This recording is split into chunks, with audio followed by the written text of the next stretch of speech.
মিরপুরে কবি ও গীতিকার এম ইউনুস ফার্সির একক লোকসঙ্গীত উৎসব ২০২৬ অনুষ্ঠিত। রিপোর্ট করেছেন নিজস্ব প্রতিনিধি হারুন অর রশিদ তুষার। শুক্রবার ৪ ঘটিকার সময় ঋদ্ধি রেস্টুরেন্টে কবি ও গীতিকার এম ইউনুস ফার্সির লোকসঙ্গীত উৎসব ২০২৬ অনুষ্ঠিত হয়। অনুষ্ঠানের দুটি ভাগে বিভক্তি ছিল। প্রথম অধিবেশনে প্রধান অতিথি ছিলেন বিশিষ্ট কবি ও সাহিত্যিক মোহাম্মদ হুমায়ুন কবির। বিশেষ অতিথি ছিলেন বিশিষ্ট সাংবাদিক জি.এম. শাহজাহান। দ্বিতীয় অধিবেশনে প্রধান অতিথি ছিলেন যুগ্ম সচিব গণপ্রজাতন্ত্রী বাংলাদেশ সরকার সাইফুল ইসলাম কামরুজ। অনুষ্ঠানে সভাপতিত্ব করেন কবি ও গীতিকার ইউনুস ফার্সি। আয়োজনে ছিলেন অনুপ্রাস জাতীয় কবি সংগঠক মহানগর। পৃষ্ঠপোষকতায় ছিলেন architecture design and development limited. Media partner Rajdhani television, channel 7, ভীষণ ব্রাহ্মণবাড়িয়া টেলিভিশন। উদ্বোধক MD Elegance architecture design and document limited, প্রকৌশলী নোমানুল হক চৌধুরী। বিশেষ অতিথি হিসেবে ছিলেন পরিচালক BS builders limited Mohammad Yazmul Hossain, squadron leader অবসরপ্রাপ্ত গোলাম রাব্বানী। প্রধান আলোচক অতিরিক্ত প্রধান প্রকৌশলী অবসরপ্রাপ্ত এলজিইডি কবি জে.এম. আজাদ।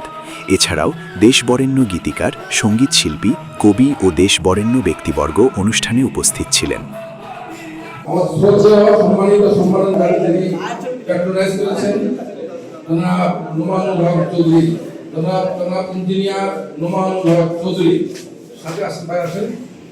আমাদের আরেক ভাই আছে বিএসবি ক্লাসের ডাইরেক্টর, সে আছে দুইজন দিলে কথা বলে আমার বিএসবি ক্লাসের পক্ষ থেকে সবাইকে অভিনন্দন এবং ধন্যবাদ।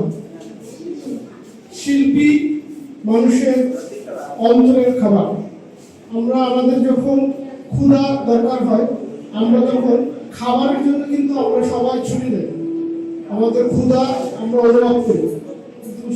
সঙ্গীত বা শিল্প হচ্ছে মনের ক্ষুধা। এই মনের ক্ষুধাটা মেটানোর জন্য আমরা হয়তো অনেকেই সেই সময়টা বের করতে পারি না, বাট আজকে এখানে এসে আমার মনে হয়েছে যে আমরা একটা মনের ক্ষুধা মেটাতে পেরেছি কিছুক্ষণের জন্য, এবং এত সুন্দর একটা মহতী অনুষ্ঠানে বিশেষ অতিথি করার জন্য।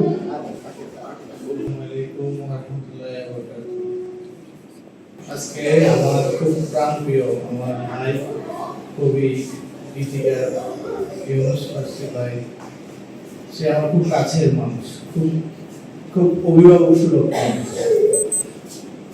তার সাথে দীর্ঘ সময় ধরে পথ চলা, তাকে অনেকদিন ধরে অনুসরণ করে আসতেছিলাম।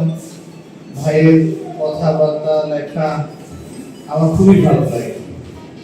তো ভাইয়ের আজকের এই অনুষ্ঠান আয়োজনটা, যদিও আমি প্রত্যক্ষভাবে ছিলাম না, বা পিছন থেকে হয়তো ভাইকে আমি একটু সহযোগিতা করার চেষ্টা করেছি।